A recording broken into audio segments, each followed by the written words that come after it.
By May 1844, the population of Western Illinois was more polarized than ever. The Latter-day Saints were determined to protect themselves and their rights. But the means the Saints used to secure this protection caused sincere worry within other communities, including concern that the Saints had placed themselves above the law. And for some of the church's severest critics and avowed enemies, they were determined to drive them out of the state, using violent force if necessary, no matter what. However, at the same time, a group of Nauvoo residents who were publicly opposed to Joseph Smith, a group often referred to by historians as the Dissenters, set in motion a series of events that would tip the standoff in the favor of the church's avowed enemies. It was a series of events that would lead Joseph and Hyrum Smith out of Nauvoo and to the county jail in Carthage, Illinois.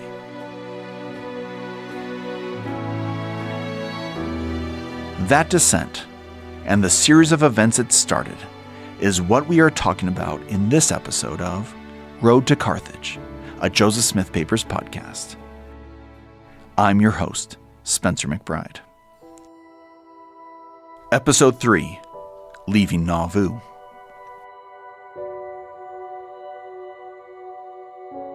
The rise of dissent in Nauvoo and the corresponding rise of publicly displayed animosity toward Joseph Smith in the city was largely led by a few sets of brothers. David Grua, a historian with the Joseph Smith Papers, described to me the first set of brothers. Most prominent among the dissenters were William and Wilson Law, two brothers who had joined the church in Canada, and they migrated to Nauvoo. William was called as a member of the First Presidency in 1841, and Wilson was a high-ranking officer in the Nauvoo Legion. Both men had been seen as trusted advisors, counselors of the prophet Joseph. But in late 1843, William and Joseph became estranged over the issue of plural marriage. We don't really comprehend all of the details surrounding this. There were accusations on both sides, but ultimately William was released from his position in the First Presidency and ultimately excommunicated. Wilson followed his brother out of the church. Plural marriage was a religious practice that Joseph Smith introduced to a relatively small group of men and women in the church. Church leaders did not publicize the practice in or out of Nauvoo. The church's official policy on marriage was still monogamy. But several critics of the church, such as John C. Bennett, had gone on lecture circuits in the United States or published newspaper articles about plural marriage, often without all the details of the practice and adding false information about it, all in order to stir up opposition to Joseph Smith and the church. As David Grua mentioned, the practice of plural marriage contributed to the fallout between Joseph Smith and William Law. Now, the Law brothers were joined in their opposition to Joseph Smith and the church by another set of brothers. Also prominent among the dissenters was another set of brothers, Chauncey and Francis Higbee. These men were sons of a prominent Latter-day Saint, Elias Higbee. But after their father's death, both of them became estranged from the church. Both Chauncey and Francis had been followers of John C. Bennett. They had been caught up in his scandal in 1842, and Chauncey was excommunicated in 1842. His brother Francis was able to maintain his membership, but he ended up leaving the city for a few months and then came back in late 1843 and was somewhat estranged from the prophet Joseph. Both of the Higbee brothers became lawyers. They had offices up near the temple, and their legal training led them to become critical of the prophet Joseph and to challenge him on some of his interpretations of his powers as mayor of the city. Joining the Law and Higbee brothers as prominent dissenters in Nauvoo was one final set of brothers, Robert and Charles Foster. Finally, Robert D. Foster, he had joined the church in New York, and he was a physician. After moving to Nauvoo, he was elected as a justice of the peace. He also wanted to develop the city. He had plans to build a hotel up near the temple, which Joseph saw as competition to the Nauvoo house. Robert's brother, Charles, he was not a member of the church, but he had followed Robert and settled in Nauvoo. And in early 1844, an anonymous individual began writing letters from Nauvoo to New York newspapers criticizing Joseph Smith. And we're not entirely sure why, but Joseph concluded that Charles Foster was the author of these letters, and he confronted Charles publicly over these issues. And this offended Robert. Robert had seen himself previously as a loyal follower of Joseph Smith, and he didn't understand why the prophet was attacking his brother. So this led Robert D. Foster to leave the church in 1844, and he began associating with the dissenters as well. As historians, we read in surviving records a varied set of reasons for this dissent in Nauvoo. There were business and economic factors at play. For example, following the directions of a revelation, Joseph Smith and other church leaders were working hard to construct the Nauvoo House, a building that would serve the church as a hotel or boarding house. And Joseph Smith operated his own home in Nauvoo as a hotel as well. Well, one of the primary dissenters in Nauvoo, Robert D. Foster, was building a hotel of his own near the site of the Nauvoo Temple. This meant that he was competing with the church for scarce construction resources and was positioned to be a business competitor with Joseph Smith when his hotel opened. Other dissenters disagreed with the number of civic offices Joseph Smith held in the city and had opposed him in the 1842 mayoral election. And they disagreed with his use of Nauvoo's municipal courts. This is all to say that sources make it difficult for historians to single out one reason for the dissent among some in Nauvoo. It was a mix of reasons. It was a mix of business rivalries, economic concerns, legal disagreements, personal disputes, and doctrinal differences. And each type of conflict informed how the dissenting men reacted to the other conflicts. Alex Smith, a historian with the Joseph Smith Papers Project, explains just how personal to Joseph Smith much of the dissenters' criticism felt. A lot of it is personal, and I think that the dissent in Nauvoo is particularly challenging for Joseph Smith because of not only how heartfelt the criticisms are, but also the personal nature of the attacks. That often these are coming from men and women that he is closely associated with and known for years and has put in positions of trust and responsibility. And I think that that's deeply felt by Joseph Smith, and I think a personal challenge. And the personal nature of much of this dissent contributed to the ultimate formation of a rival church. William Law becomes the appointed head of a Reformed Mormon church, as they titled it, on April 28, 1844, with Austin Cowles and his own brother Wilson Law as counselors, and with a couple apostles and bishops. When that church is organized, the dissenters are emphasizing 2 points of opposition to Joseph and his leadership of the church. One is the concept of gathering and the importance of immediately and fully gathering to Illinois rather than building up strong units of the church throughout the country and world. And the second, maybe much more prominent, is their opposition to his kind of openly, not public teachings about plural marriage, or at least practice of plural marriage. So the doctrine of plural marriage and the doctrine of gathering are the linchpins of William Law's new opposition church. But establishing a new rival church would not be enough for the dissenters in Nauvoo.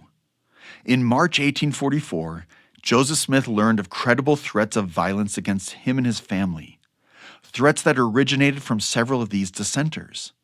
In one encounter, Charles Foster even pulled out a gun and pointed it at Joseph. For the prophet, this dissent had moved beyond disagreement. Joseph Smith had long worried about his safety outside of Nauvoo. Now he worried about his personal safety and that of his family inside the city. Yet the dissenters did not back down. As a group, they felt strongly that they needed to oppose Joseph Smith on all fronts. They felt that they needed to oppose him until he was fully removed from positions of leadership in Nauvoo, civil and ecclesiastic. So, as they established their rival church, the dissenters planned to use the legal system as one of their weapons in their public fight against the prophet. In May, The dissenters sought to overwhelm Joseph Smith with litigation at the May 1844 term of the Hancock County Circuit Court. The dissenters did this in two ways. First, William Law went to the grand jury and said, I have evidence that Joseph Smith has committed a crime, and the crime was fornication and adultery. So William Law had incomplete information about plural marriage and how it was functioning, and based on that incomplete information, he convinced the grand jury to indict Joseph Smith for fornication and adultery. Second, there was a criminal indictment for perjury. This was brought by Alexander Simpson, a non-Latter-day Saint who lived in Nauvoo, who felt that he had been falsely accused of assaulting a family in Hancock County and that Joseph Smith had mismanaged the prosecution of Alexander Simpson for this. And so Alexander Simpson testified before the grand jury, which ultimately indicted Joseph Smith for perjury. If you are keeping track, that is two different criminal indictments brought against Joseph Smith based on the claims of dissenters in Nauvoo. But they did not stop there. Then the dissenters also brought 6 civil lawsuits against Joseph Smith during this May term. Each of these suits has its own story. They're each complicated, but the theme that united them is that they were all arguing that Joseph Smith had abused his authority as mayor of the city. For the most part, Joseph stayed in Nauvoo while this was happening. He allowed his attorney, Alman Babbitt, to handle much of the paperwork to try to respond to these lawsuits. Criminal and civil lawsuits are very complicated and they take time, lots of paperwork, and so none of these cases came to trial in May. But Joseph was hoping at the end of the month to answer these charges. Answering those charges meant leaving Nauvoo and traveling to the county seat, the town of Carthage, Illinois. Members of the anti-Mormon party who had expressed a willingness to use violence against the church and its president knew that they could not get to Joseph Smith when he was in the city of Nauvoo. They recognized that their only chance to attack the prophet was when he left the city. So when Joseph Smith traveled to Carthage to answer the criminal charges and civil suits brought against him by dissenters in Nauvoo, some of his enemies outside the city saw it as their long-awaited opportunity. While Joseph Smith was staying in a hotel in Carthage with his traveling party, Charles Foster spent time with the group, despite his recent opposition to the prophet. And Foster warned Joseph that there was a man in town who was plotting to kill him before he could return to the safety of Nauvoo. With this warning, Joseph was able to evade the plot in his life in Carthage, attend to his business in the city, and return to Nauvoo unscathed. But Joseph now worried with good reason that he may not be so fortunate on subsequent trips to the town of Carthage.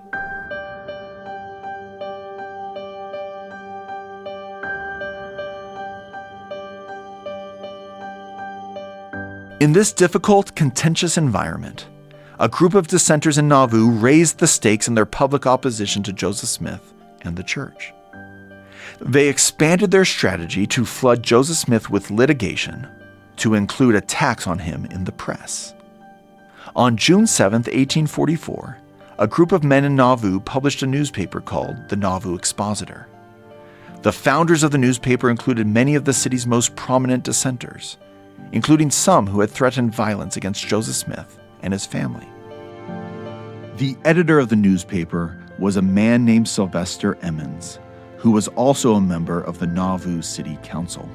The Expositor was started by the dissenters, the Laws, the Higbees, the Fosters. There were a few other people involved, but they were the main drivers.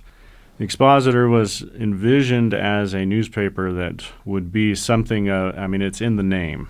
It would be an expose, that they would use the paper to put in written form all of their grievances against Joseph Smith.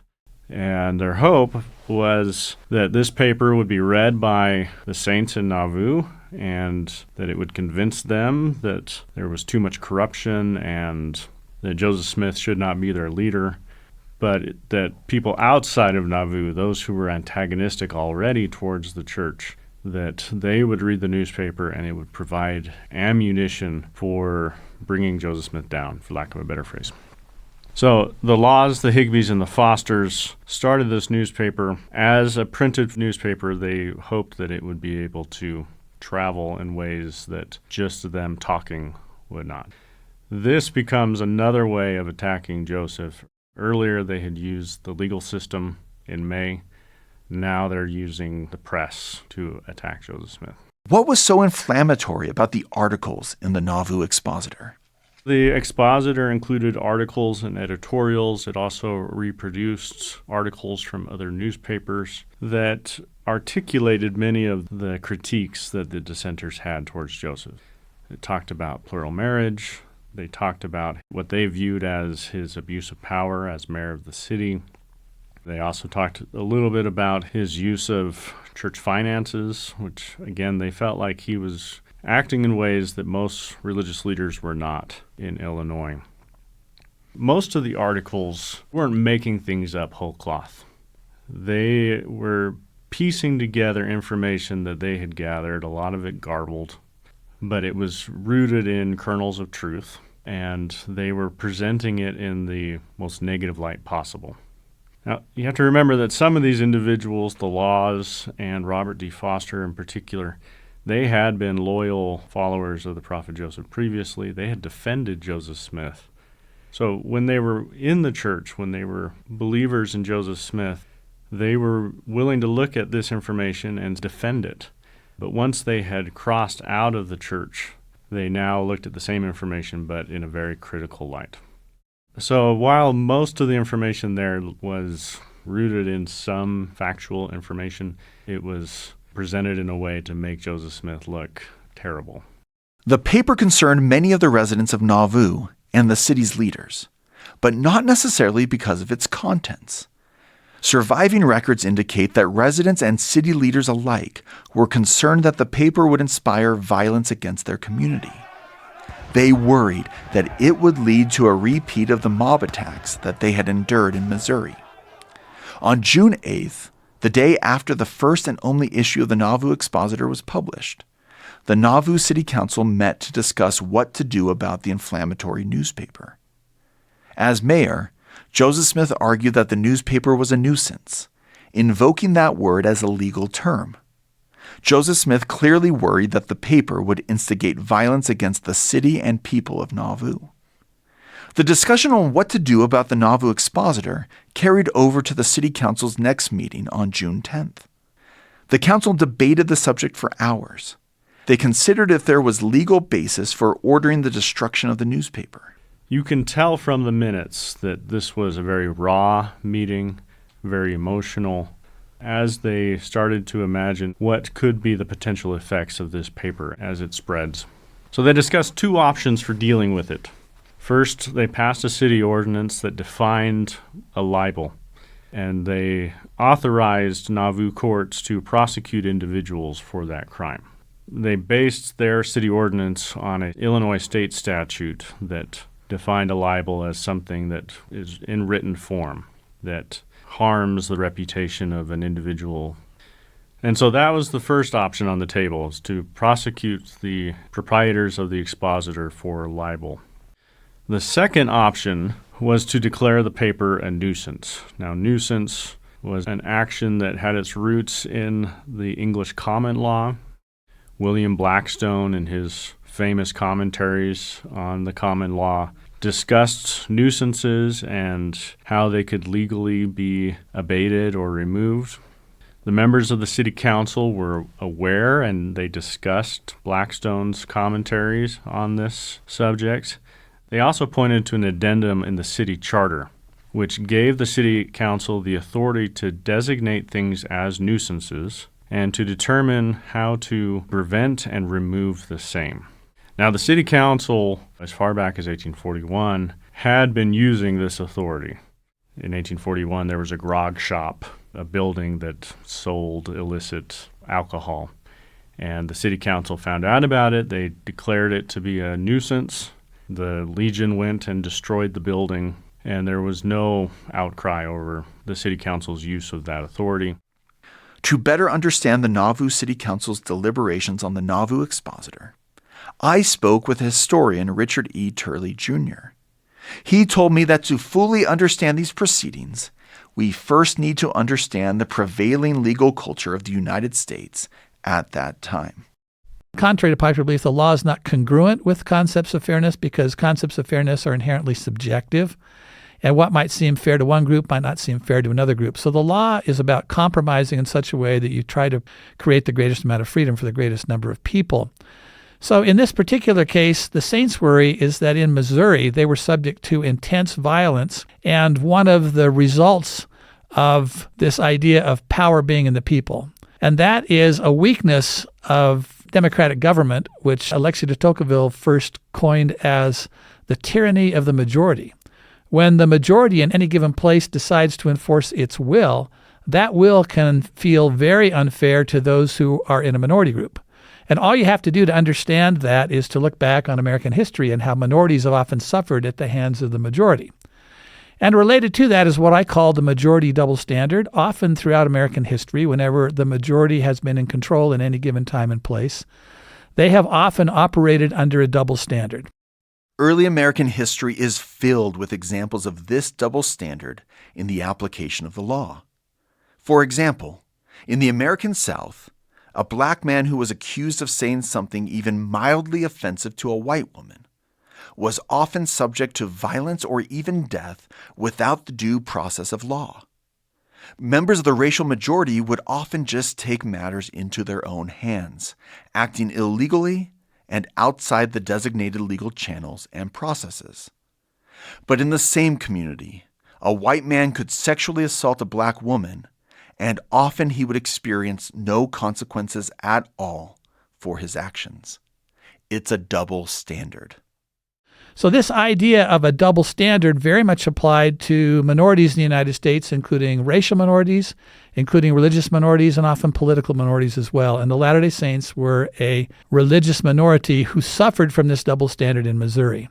I asked Rick Turley how this majority double standard in the legal system of 19th century America informed the deliberations of the city council about what to do in response to the Nauvoo Expositor. While historians today debate what points of criticism in that newspaper caused city leaders the most concern, the most pressing concern had to do with the intent of the newspaper and the way it presented information. You have to keep all that in mind when you recognize that the city council is now considering this new newspaper, and they were looking at the contents of it. Now, many interpreters have looked at the contents and have said, aha, there were two things in the contents that were very inflammatory. One of those things was polygamy, plural marriage, as we often call it, and the other was Joseph Smith's views on God. And they often interpret what happened to the expositor by saying, Joseph Smith and other church leaders were trying to suppress information about these two topics. But if you look back at the history of the previous year or two, you recognize that that's not 100% the case. Yes, both of those topics are sensitive topics. But when John C. Bennett left Nauvoo, he immediately begins to publish very scurrilous things about plural marriage in the Sangamon Journal and in other places. He also publishes a book on the topic. So the subject of plural marriage and what it supposedly is and how it's functioning in Nauvoo is already an open public topic. So it's not as though this topic has not been broached before.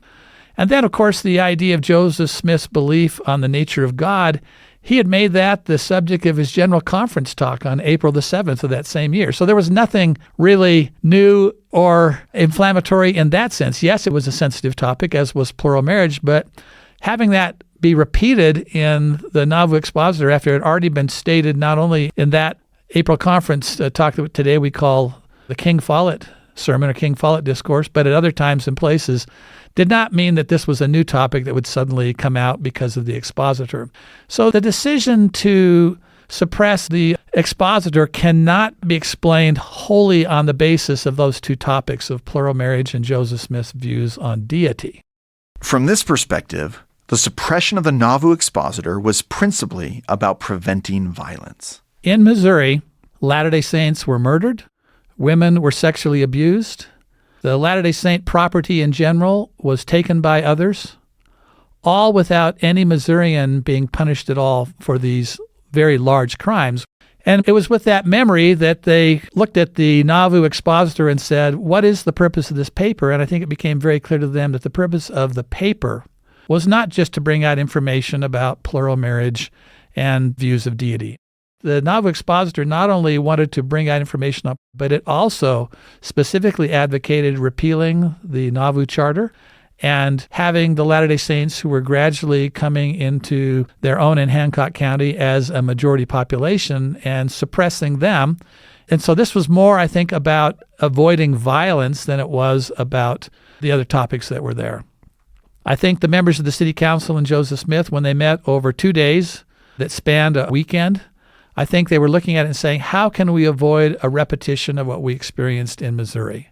How can we avoid a repetition of massive violence brought on by mobs who are incited by what is contained in this paper?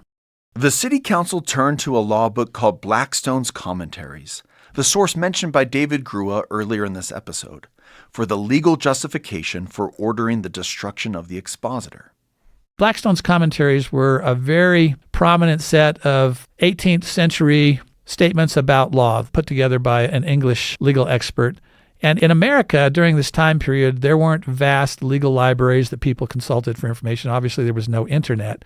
So people often fell back on simple sources that were readily available. And Blackstone's Commentaries were extremely influential in American law.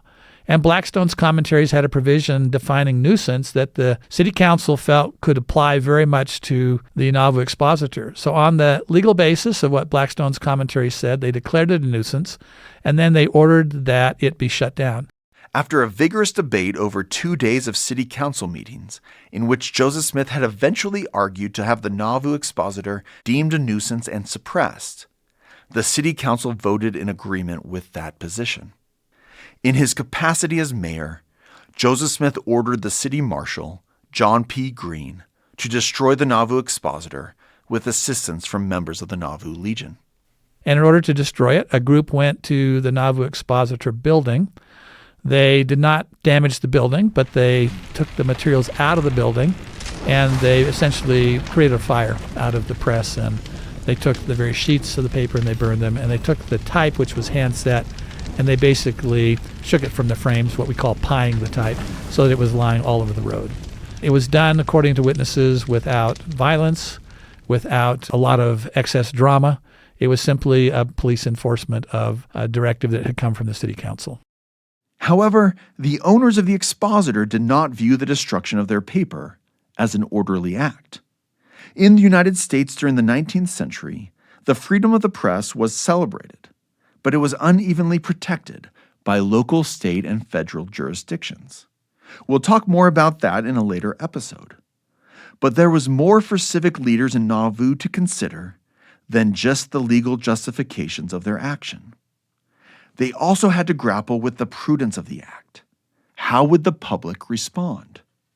While Joseph Smith and the Nauvoo City Council had taken great pains to deliberate about the legal boundaries of the actions that they took in destroying the newspaper, and even though the men who carried out the order tried to carry out the task in as orderly a fashion as possible, the act was destined to generate backlash against city leaders, and against Joseph Smith in particular.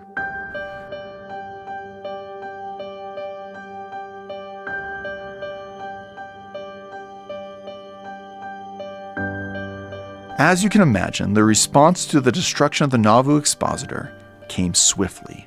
Critics responded immediately to the destruction of the expositor. That's Brett Dowdle, a historian with the Joseph Smith Papers Project. The following day, Francis Higbee, who was one of the proprietors of the Nauvoo expositor, went to Carthage and filed a complaint before a justice of the peace that resulted in a warrant and Joseph Smith's subsequent arrest and all of these challenges. But Francis Higbee wasn't the only one. Within that 24 to 48 hours, all of those who were supporting the expositor had left the city. And William Clayton says that there was considerable excitement. I think that's a little bit of a downplaying of how problematic it was, but people immediately had challenges with it. And there had even been some intimation that this would be the case before the expositor was destroyed. Francis Higbee had reportedly said that if they destroyed the paper, then they could date their downfall from that very hour, and it would not be 10 days until there was not a Latter-day Saint left in Nauvoo. So these threats were out there, and the publishers of the expositor leave immediately. It also created outcry throughout Hancock County. Historian Elizabeth Keene of the Joseph Smith Papers described some of that outcry. Critics in and outside of Nauvoo respond very strongly to the destruction of the Nauvoo Expositor Press.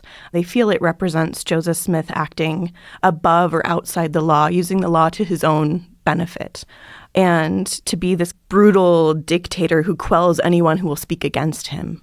And in fact, John Taylor would later discuss this with Governor Thomas Ford, and Ford reminded Taylor that the best way to handle such instances was to make them extra legal, to have a mob do it rather than, say, the Nauvoo City Council, because then the City Council would be spared from blame and could then turn that blame on the mob and say, oh, you shouldn't have done that.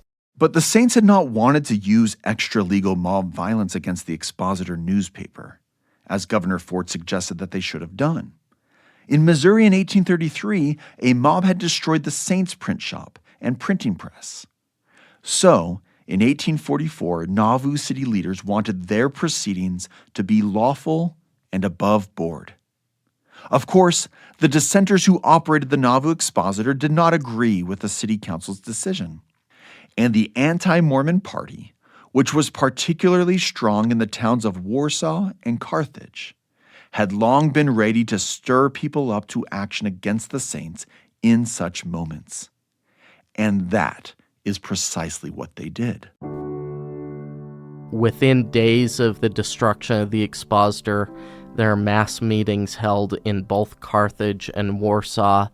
There are emissaries sent out to the various communities with the hopes of raising public outrage against Joseph Smith and against those who had facilitated the destruction of the Expositor. So there is quite a bit of anger both inside and outside of Nauvoo almost immediately. On June 12th, one of the leaders of the anti-Mormon party, Thomas Sharp, published an unambiguous call for violence in the Warsaw Signal. His editorial was filled with words printed in all caps and with multiple exclamation marks. It read, "Citizens arise, one and all. Can you stand by and suffer such infernal devils to rob men of their property and rights without avenging them? We have no time for comment. Every man will make his own. Let it be made with powder and ball." This was not a call for calm. It was not a call for people to let the legal system and government officials work through the scenario to arrive at justice. Thomas Sharp made a brazen call for mob violence. It was a call for murder. And from a strictly legal perspective, what Nauvoo city officials should have actually been facing in the courts was far less severe than what Sharp and company thought that Joseph Smith and the Saints deserved. Rick Turley explains. From a legal standpoint, the legal case against them would have been not a criminal charge, but a civil suit against them for the value of the press that was destroyed. And Joseph Smith said, if we've done wrong in that regard, we're happy to pay for it, which would have been the natural penalty for doing that type of thing at the time. They would have been assessed the value of that as damages, and they would have paid for those damages. But Joseph was worried that the real purpose of this, again, was not about freedom of the press. It was not about getting a newspaper up and operating. It was more about providing an excuse for people who were looking to commit violence by vigilante action. And they just needed an excuse to do that. As I said, under the double standard that was often applied by a majority during this period of American history, all it took was a small wrong on the part of someone in a minority for those in the majority to impose a very harsh penalty for what happened there. So if you look back on it and say to yourself, what damage was done with the suppression of the Nauvoo Expositor Press? From a legal standpoint, the main damage that was done was that there was a physical object that was destroyed that had a certain monetary value, and the proper response to that, the proper remedy for that would have been to get payment for that and then take the newspaper and bring it up and operating again. But that wasn't really what they wanted. And so, officials issued an arrest warrant on the charge of inciting a riot. On June 12th, Joseph Smith is served this warrant. He's arrested. He immediately applies for a writ of habeas corpus from the Nauvoo Municipal Court and receives that and is discharged from that arrest by the court. And the following day, several others, including Hiram Smith and members of the Nauvoo City Council and others, were also arrested, and they did the same thing that Joseph did and applied for a writ of habeas corpus, and they were discharged from arrest by the Nauvoo Municipal Court. This didn't do anything to satisfy those who were angry in Hancock County. In fact, it made things worse. One of their big complaints was that there was no justice for Latter-day Saints who committed crimes because of the power of the Nauvoo Municipal Court. So this served to reinforce that in their minds. So there were continuing calls for arrests and for trial, and that trial had to be had at Carthage in the minds of those who opposed Joseph Smith. Matthew Godfrey, a general editor of the Joseph Smith papers, explained how Joseph Smith responded to this rising hostility. There's mass meetings that are held throughout Hancock County. There's resolutions that are passed at these meetings stating that there needed to be a war of extermination against the Saints if Joseph Smith wasn't delivered into the hands of the proper legal authorities. So Joseph is trying to quell this opposition that is developing. He gets some legal advice that he believes that if he goes before a justice of the peace that isn't a member of the church and gets a writ of habeas corpus from them, that this will help quell some of the discontent. So he goes before Daniel H. Wells, who was not a member of the church, and Wells again releases him on habeas corpus. But this doesn't do anything to quell the discontent. People are still very angry. They believe Joseph has to go to Carthage to answer for the riot charge. He can't just stay in Nauvoo because people believe nobody's going to convict him in Nauvoo because they're all followers of Joseph Smith. Brett Dowdle explained to me where Joseph Smith was willing to stand trial. Joseph is willing to stand trial outside of Nauvoo, but he is unwilling to stand trial at Carthage. And the reason for this is that on May 29th, Joseph had been at Carthage for a number of legal matters, and he had learned of a plot to assassinate him. And so he was concerned to go to Carthage again.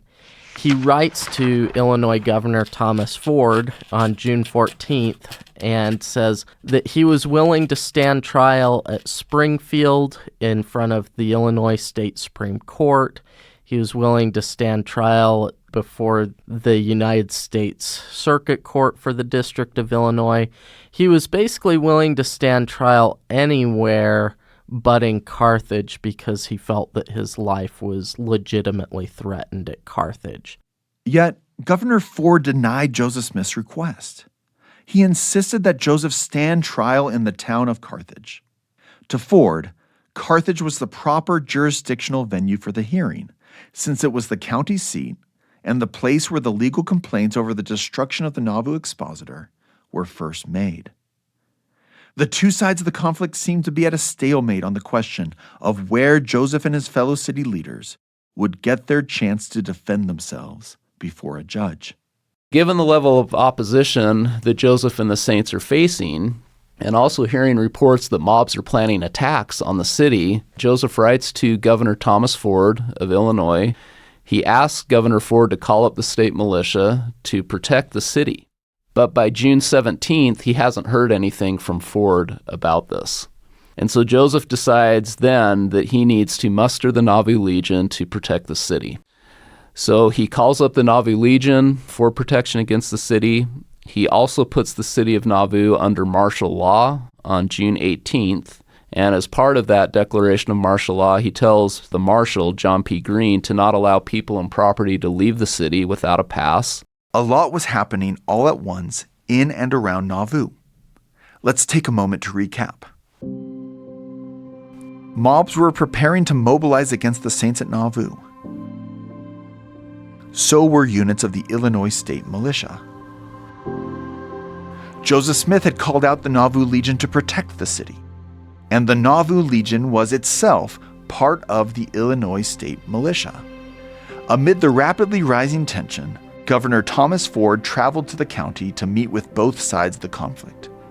Joseph Smith hoped that they could preserve peace, but the rumors he was hearing inspired him to send out one last appeal for help, this time to the President of the United States. Brent Rogers, managing historian of the Joseph Smith Papers, explains.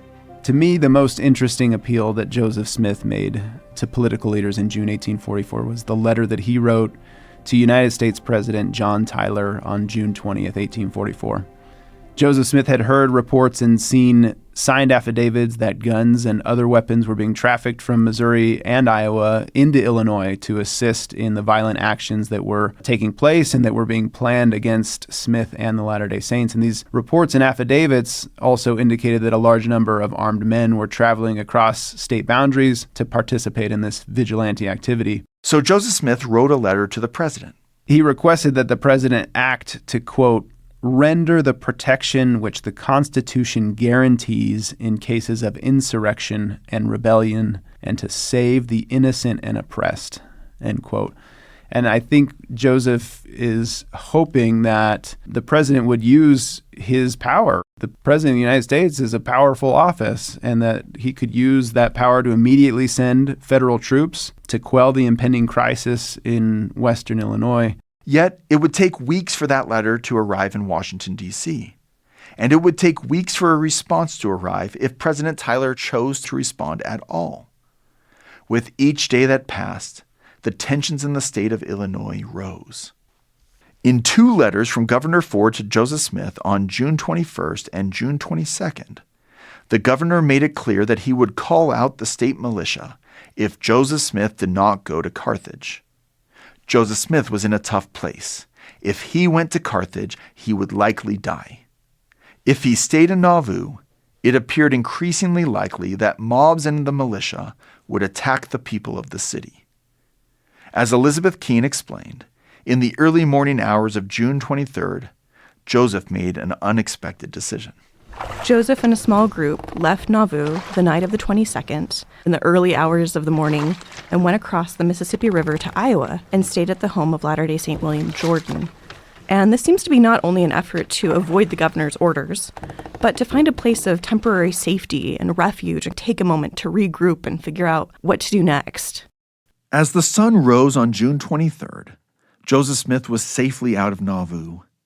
His brother Hiram was with him. There was a precedent for his decision to leave Nauvoo. In 1842, when officials from Missouri were seeking to have him extradited from Illinois, Joseph had found that leaving the city for a time had spared the citizens of Nauvoo from harassment and danger. It seems that he hoped that by leaving the city again, he could prevent an attack on the Latter-day Saints. But for the time being, Joseph's wife, Emma, and their children remained in Nauvoo. Joseph wrote Emma a letter, and he admits that he's not sure where he's going to go, what he's going to do. He considers going to Washington, D.C. to try and get help from federal government figures, but he's also contemplating staying in Iowa, going into hiding to avoid arrest, something he had done before. However, messengers arrived from Nauvoo that morning with news that the governor planned to order the militia to occupy the city until Joseph and Hiram turned themselves in. If Joseph had hoped that leaving the city would remove the Saints from danger, this report changed his mind. Porter Rockwell soon returned to Joseph with a letter from Emma Smith. Governor Ford had promised protection for Joseph Smith if he went to Carthage. Joseph Smith was skeptical that the governor could provide sufficient protection, but apparently Emma Smith believed that Ford could provide the safety he had promised. She urged Joseph to come back. Ultimately, the documentary record of Joseph Smith's decision to return to Nauvoo is sparse. We need to be careful about the conclusions we come to about who persuaded Joseph to return and how they persuaded him. Apparently, part of the deliberations in Iowa centered on whether Hiram would return to Nauvoo and go to Carthage with Joseph. According to reminiscent accounts, Joseph turned to Hiram as his older brother for advice. Hiram responded, quote, "Let us go back and give ourselves up and see the thing out." Joseph reminded him of the danger they would face. To that, Hiram responded, quote, "If we live or have to die, we will be reconciled to our fate." Joseph, Hiram, and their traveling companions crossed the Mississippi River and returned to the city of Nauvoo. The Smith brothers would bid farewell to their families and then go to Carthage. On Sunday, Joseph arrived in Nauvoo around 5:30. That's Jenny Reeder, a historian with the Church History Department. He came to the mansion house and his family just surrounded him. You can imagine that tearful greeting, and he stayed all night. He had planned on preaching to the saints by starlight, but he couldn't leave his family. But when the sun rose the next morning, it was time to leave. One account says that at 6:30 a.m. in the morning, about sunrise, Joseph, Emma, and the children walked out into the fresh air from the mountain house, and Joseph kissed each child goodbye, then turned to his wife and said, "Emma, can you train my sons to walk in their father's footsteps?" And she said, "Oh, Joseph, you're coming back." Joseph repeated the question, and Emma gave the same answer, almost as though her saying it would make it so. The third time he asked, Emma's eyes filled with tears. "Oh, Joseph," she said, "you are coming back." Joseph and Hiram Smith set out on horseback with 13 other men accused of riot in the destruction of the Nauvoo expositor. But they had not made it far when they encountered members of the state militia headed to Nauvoo. The militia was traveling on orders from Governor Ford to collect weapons from the city. One of the things that had happened over the years as the Nauvoo Legion had been organized in Nauvoo, they had received a number of weapons and arms, rifles, and apparently a couple of cannons from the Illinois State Armory. There were real concerns by Joseph Smith's opponents throughout the county that the Nauvoo Legion would pose trouble if Joseph was arrested, and they had expressed those concerns to Ford. Ford seemed to share some of those feelings, that was a concern. On the morning of June 24th, he issued an order to Captain James Dunn to go to Nauvoo and collect all of the weapons belonging to the state of Illinois. Sometimes we have presented this as Dunn was ordered to go to Nauvoo and collect all of the weapons whatsoever. That's not accurate. They collected Illinois state property. They did not collect weapons that were private possession. Joseph and Hiram Smith worried that the Saints might resist Captain Dunn's attempt to collect the state's weapons from Nauvoo. The prophet worried that the request might result in violence. So the entire party of men destined for Carthage agreed to accompany Captain Dunn and his men back to Nauvoo to ensure that peace prevailed. The detour proved a major delay, but a chance to see their families and their beloved city of Nauvoo one last time.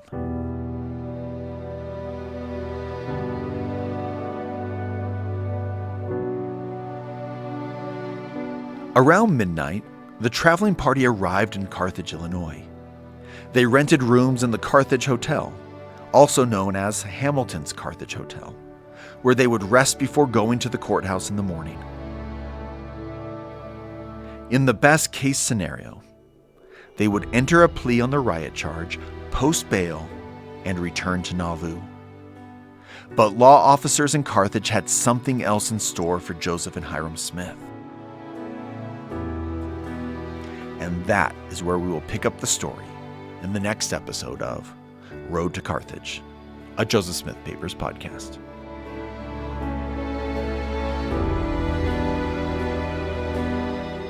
If you are interested in learning more about the history discussed in this episode, or in exploring the papers of Joseph Smith, visit josephsmithpapers.org.